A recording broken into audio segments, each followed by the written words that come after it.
सोचो, रात का वक्त हो, घर बिल्कुल खामोश हो और स्क्रीन पर एक वीडियो चले जिसमें कोई चीख नहीं, कोई बैकग्राउंड म्यूजिक नहीं, सिर्फ एक फैमिली और कुछ सेकंड्स बाद सिर्फ मौत। आज की कहानी सिर्फ एक हॉरर मूवी नहीं है, ये कहानी है क्यूरियोसिटी के पाप की। ये कहानी है उस आदमी की जो सच ढूंढने निकला और खुद सच का हिस्सा बन गया। आज हम बात कर रहे हैं हॉलीवुड की सबसे डिस्टर्बिंग फिल्म्स में से एक, सिनिस्टर की। इस कहानी में न भूत चिल्लाता है, न जंप स्केयर तुम्हें डराता है। ये कहानी धीरे धीरे तुम्हारे दिमाग के अंदर घुसती है और फिर वहां रह जाती है। फिल्म शुरू होती है बिना किसी वार्निंग के। स्क्रीन पर एक होम वीडियो चलता है। पेड़, रस्सी और 4 लोग जो आंखों पर कपड़ा बांधकर खड़े हैं।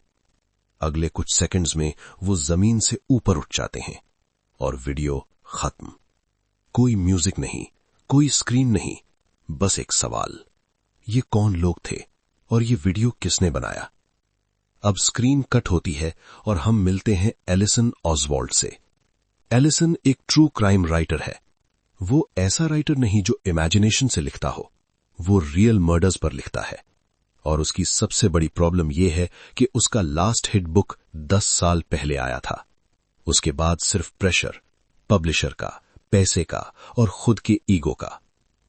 एलिसन अपनी वाइफ ट्रेसी और 2 बच्चों के साथ एक नए घर में शिफ्ट होता है। वाइफ को लगता है ये बस एक नॉर्मल शिफ्ट है, पर एलिसन जानता है ये घर नॉर्मल नहीं है, क्योंकि इसी घर के बैकयार्ड में एक पूरी फैमिली को फांसी दी गई थी। और एलिसन में ये बात अपनी वाइफ से छुपाई। यहीं से कहानी का पहला पाप शुरू होता है, सच छुपाना। घर सेटल करते वक्त एलिसन एटिक में जाता है और वहां उसे मिलता है एक बॉक्स। बॉक्स के ऊपर लिखा होता है होम मूवीज। बस यहीं पर कहानी अपना रुख बदल लेती है। एलिसन एक टेप चलाता है, नाम होता है BBQ 79। स्क्रीन पर एक फैमिली है, गार्डन में, सब नॉर्मल। फिर कैमरा कट होता है और अगले शॉट में वो पूरी फैमिली जिंदा जला दी जाती है। नो एक्सप्लेनेशन, नो डायलॉग, बस एक रॉ मर्डर। एलिसन का चेहरा फ्रीज हो जाता है। ये उसका डर नहीं है, ये उसकी एक्साइटमेंट है। उसे लगता है यही मेरी नेक्स्ट बुक है। और यहीं से वो गलती करता है जो बाकी सब फैमिलीज ने भी की थी।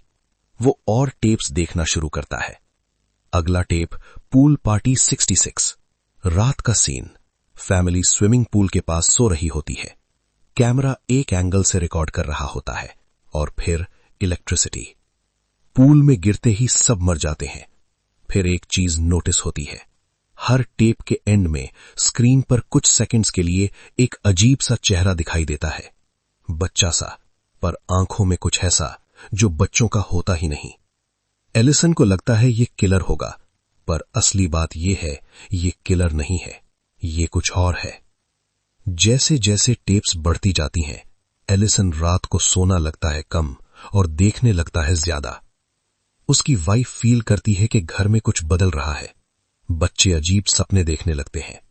उसका बेटा रात को नींद में ड्राइंग्स बनाता है जिसमें खून और फैमिली मेंबर्स मर रहे होते हैं।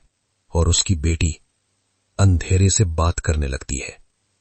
एलिसन फिर इंटरनेट पर रिसर्च करता है, सिंबल्स, मर्डर्स, लोकेशंस, और तब उसे पता चलता है एक नाम के बारे में, बुगुल, एक पेगन डेटी जो बच्चों की रूह खाता है।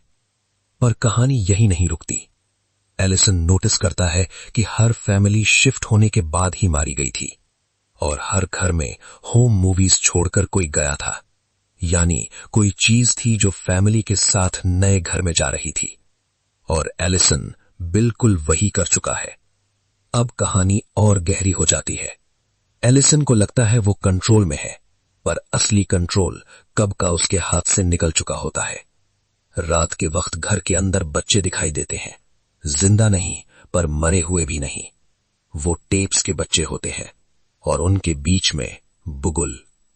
एलिसन भागने का सोचता है, पर तब तक बहुत देर हो चुकी होती है, क्योंकि बुगुल बड़े लोगों को नहीं मारता, वो बच्चों को चुनता है।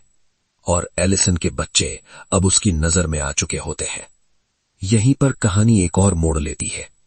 एलिसन अपने घर से निकलता है और पुराने घर में वापस शिफ्ट होता है, ये सोचकर शायद कर्स वहीं का वहीं रह गया होगा। पर यही उसकी सबसे बड़ी गलतफहमी होती है। रात के वक्त जब एलिसन थका हुआ सो रहा होता है, स्क्रीन पर एक नया टेप चलता है। नाम होता है हाउस पेंटिंग। इस बार कैमरा किसी और के हाथ में नहीं होता। इस बार कैमरा एलिसन के अपने बच्चे के हाथ में होता है, और जो दिखाई देता है वो कोई जंप स्केयर नहीं, वो एक इनएविटेबल ट्रूथ होता है। एलिसन को जहर पिला दिया जा चुका होता है। वो बेड पर पड़ा होता है, जिंदा पर हेल्पलेस, और उसके बच्चे उसी तरह कामली काम कर रहे होते हैं जैसे पहले टेप्स में दिखाया गया था। कोई गुस्सा नहीं, कोई इमोशन नहीं, बस बुगुल की खामोश सेवा। सुबह होने से पहले एलिसन मर चुका होता है और उसकी फैमिली अब एक और टेप बन चुकी होती है। आखिरी सीन में स्क्रीन पर वही पुराने बच्चे दिखाई देते हैं, सारे जो पहले टेप्स में थे, जो पहले फैमिलीज के थे, और उनके बीच खड़ा होता है बुगुल। न वो चिल्लाता है, न मुस्कुराता है, वो बस खड़ा होता है, जैसे कह रहा हो एक और कहानी खत्म। और यहीं पर फिल्म खत्म हो जाती है।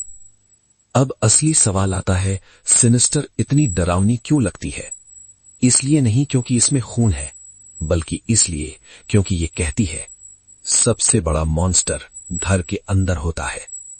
एलिसन कोई बुरा बाप नहीं था, वो बस अपनी सक्सेस के पीछे भाग रहा था, पर उसने अपनी फैमिली को सिर्फ एक बैकग्राउंड बना दिया अपनी कहानी के लिए, और बुगुल इसी कमजोरी का फायदा उठाता है।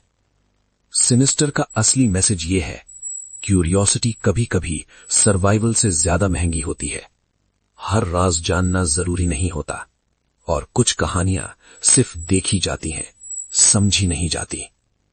आखिरी फ्रेम के बाद भी बुगुल तुम्हारे साथ रहता है, इसलिए जब स्क्रीन बंद होती है और घर में खामोशी होती है, तो लगता है जैसे कोई अंधेरे में खड़ा हो और बस देख रहा हो।